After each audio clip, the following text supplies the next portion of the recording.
Last week we took a look at my right hand matches from Winter Blast where I won the 242 pound pro class.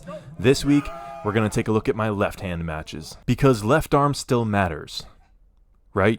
Yeah, left arm still matters. Now last year I couldn't compete at Winter Blast on left hand due to an injury, and the past year has largely been a story of me recovering it back to competition form, and so I'm starting to trust it more, but I can still be a little hesitant on the starts until I feel that I'm connected and good to go. So I hit there, don't quite find the pin pad, but I drag and over supinate my opponent and get the pin. So we'll watch that one more time because this is why I always harp on using the elbow pad real estate properly.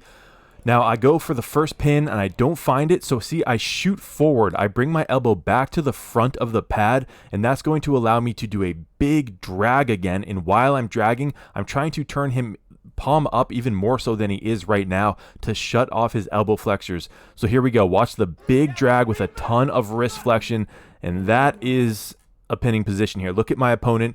He's over supinated. His wrist is turned all the way up and then some, which is going to shut off a lot of his power. And look where my elbow is now. It's on the back of the pad. Next up is Ben from the Granite Arms Club in New Hampshire. I believe Ben just won at the New Way tournament in New Jersey. Congratulations. His hand is really strong and I needed to shut it off. Managed to do so and get the pin. So again, I wanted to shut off his ability to pronate so I didn't have to deal with it.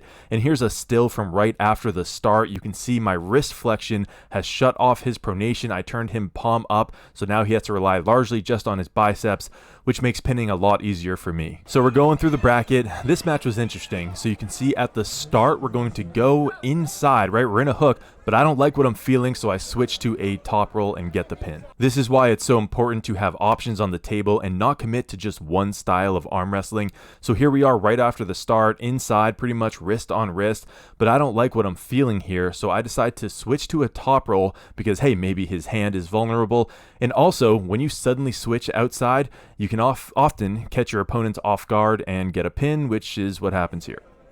Boom. But I knew eventually I would have to face Joe Galgocci, who, prior to beating him in the right-hand finals, I had never pinned him in my life. He is an extremely powerful inside puller, so I'm going to try and crack his wrist to shut off some of that power. We start here, but he catches my hit, and we are inside.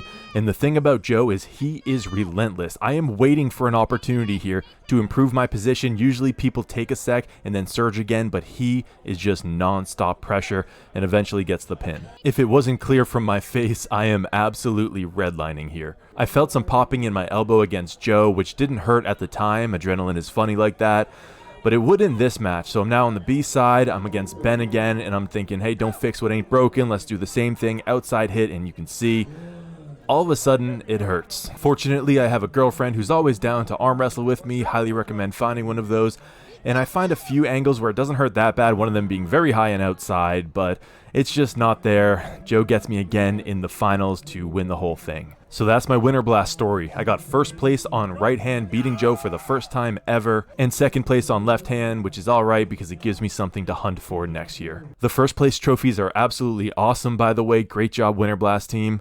Meet Winterra. I also got to meet Derek Smith, who's just as big and friendly as you would expect in real life. Let me know in the comments if you guys enjoyed this breakdown from my personal arm wrestling career, and if you're watching on a Tuesday or Thursday, I go live at 6 p.m. Eastern Time for some arm wrestling trivia, so come hang out. If you enjoyed this video, top roll that like button and subscribe to catch all my future arm wrestling content. I put out multiple new videos every week, and I will see you in the next one.